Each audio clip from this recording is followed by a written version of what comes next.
खूनी हवेली का राज पार्ट 2 लौट आई आत्मा। पहले का जिंदा बचा लड़का अर्जुन। विक्रम के दोस्तों में से सिर्फ अर्जुन ही वापस आया था, लेकिन वो बिल्कुल बदल चुका था। ना कुछ बोलता, ना किसी की तरफ देखता, सिर्फ हवेली के तरफ जाके मिट्टी उठाकर कुछ लिखता रहता। वो अभी भी मुझ में है।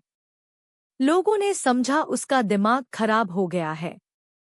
लेकिन एक रात उसके छोटे भाई रवि ने देखा। अर्जुन ने खुद से बात करते हुए कहा, मत कर प्लीज, उन्हें छोड़ दूं, मैं वापस आ जाऊंगा। रवि ने सब कुछ सुना।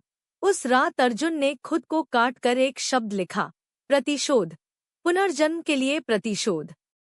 एक नई बल्याकान्य का आगमन।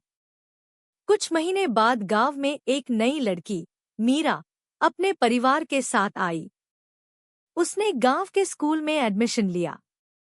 सब कुछ ठीक चल रहा था जब तक उसने एक दिन कहानी सुनाई। मैंने कल रात एक औरत को देखा, उसका जला हुआ चेहरा था। उसने मुझे कहा, तू मेरी बेटी जैसी है, तू मेरा काम पूरा करेगी। मीरा के पेरेंट्स ने समझा ये एक सपना है। पर अगले दिन जब उन्होंने देखा कि मीरा रात को बिना जायज हवेली की तरफ जा रही थी, तो उनका खून सूख गया। प्रतिशोध का आखिरी खेल। रवि, जो अर्जुन की सच्चाई समझ चुका था, मीरा के साथ हवेली गया। अंदर जाते ही उन्होंने देखा, अर्जुन की रूह हवेली में कैद है। मीरा पे भूतनी का कब्जा है, उस जलती औरत की आत्मा जो कभी ज़मिंदर की पत्नी थी।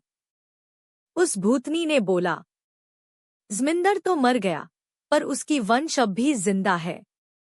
मेन टैब तक नहीं जाऊंगी जब तक मेरा बदला पूरा ना हो।